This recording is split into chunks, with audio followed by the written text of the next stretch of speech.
Another very impressive performance, another finish for you tonight. How good does this run you're on right now feel? It feels amazing. Always win is good.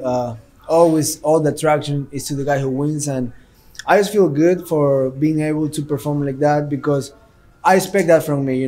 Like 3 weeks ago, I got sick. I gotta pull out. Like a lot of things going through my head. Like shit, I want to fight. I want to be there, but everything happened for a reason in that specific moment. I had a flu, a lot of fever, and I was feeling bad. But at this moment right now, I'm like, okay, everything pay off. Like there was a kind of like 3 more weeks on the camp, so it was a little hard on me. So I basically was like going once a day to the gym, running, just taking super easy. So because I was already in shape, I was already ready. So you cannot get in better shape. So that was a little hard on this camp because it got a little longer, but it just feel great to get the win and being able to just provide for my family and get a step ahead in my career. Yeah, were you surprised you went down from the jab?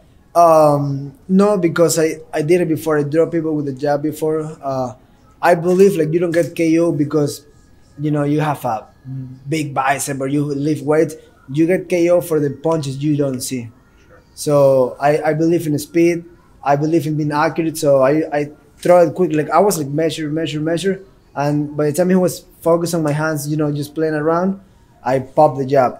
So either way, or you took it or you go down, and he went down. Yeah, it seemed like some of the finishing strikes before the ref stepped in maybe landed to the back of the head. Saw some people complaining about that. Do you have anything to say about that? Honestly, right now I'm already calm down and take a shower. Yes, I saw the replays. Yeah, there were a couple of spots in the back of the head, but same thing happened to my teammate Alex Perez when Benavides dropped him. That's the only place to hit when you're in that place. So what I would do, like, leave the guy there, let him recover until the referee like, hey, I'm super good guy, I cannot hit him. Fuck it. If the guy's there, you just hit it because it's either me or it's him.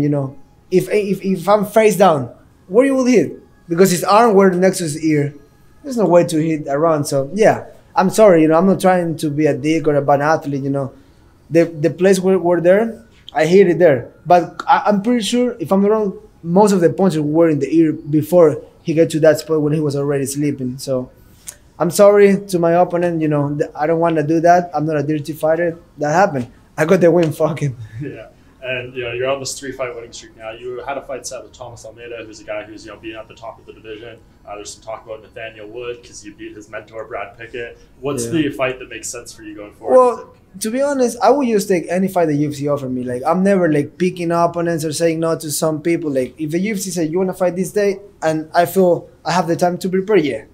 If the UFC call me in a short notice and I feel my body's ready to go, I'm done. I did it before with 5 days notice against Pickett, and now. I know naturally it's calling on us just means he want to fight everybody that beat his coach, whatever. Okay, cool. If the UFC want to make it, cool. I'm doing it because we talk shit for a little bit, but then when I realize how bad that thing look on paper, like this is not about that. This sport is about what I just did. Go in there and prove in the cage. All the talk and bullshit. I just prefer to live and say I have a kid. I want to provide a good example. I don't want my kids to have a punk as a dad. So a lot of guys are doing it. It's going away with it because you guys promote the shit, but I'm not doing that. So obviously a lot's going on in the division kind of lately. Do you have any comments on the title situation? What's going on? Not really. I respect TJ. We train together sometimes, and it's hard. When I saw it, it's a little disappointed. But at the end of the day, the Susans haven't bring back, so I cannot say anything without seeing the real statement. But for him, I hope he can figure that out. But anyways, people is kind of like crazy right now. Like it's fine if he's not the champion anymore because of that. 2 guys will fight for the belt, so no big deal. Now I will fight the next guy in 9. So, who do you think should fight for the belt? It's a little tricky because Starling is like up and down, and now he just beat Rivera. I believe Munoz just beat number 1, the only guy who lose only to TJ. So I believe it's Munoz against Marlon the fight to make. I know Starling is calling for the fight, but he got to sleep bad. Even if in the rematch he maybe can beat him, he got to sleep very bad. So I believe should be those 2, and then Starling should fight. I don't know who's number, because Lineker is fighting Cody. So who more else is there? Well, Starling should fight the winner of that fight, and then going from there.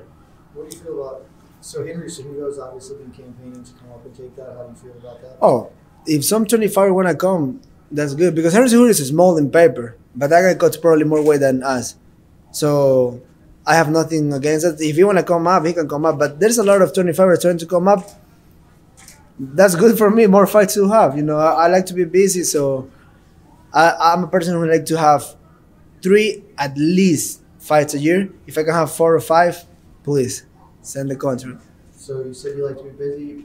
How quickly would you like to get back in? Well, next week I'm with my teammate in Philadelphia, so I probably will be able to talk with my manager and Sean Shelby over there.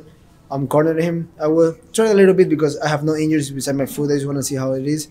The following week, I'm taking my family to Hawaii for a trip.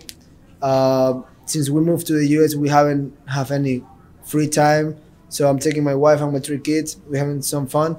But my coach is from Hawaii, so for the people who know me, I will be training a little bit too. And of course, I have my surfer, so I'm always in shape. So they call me, your card is good, let's do it. Where will you train?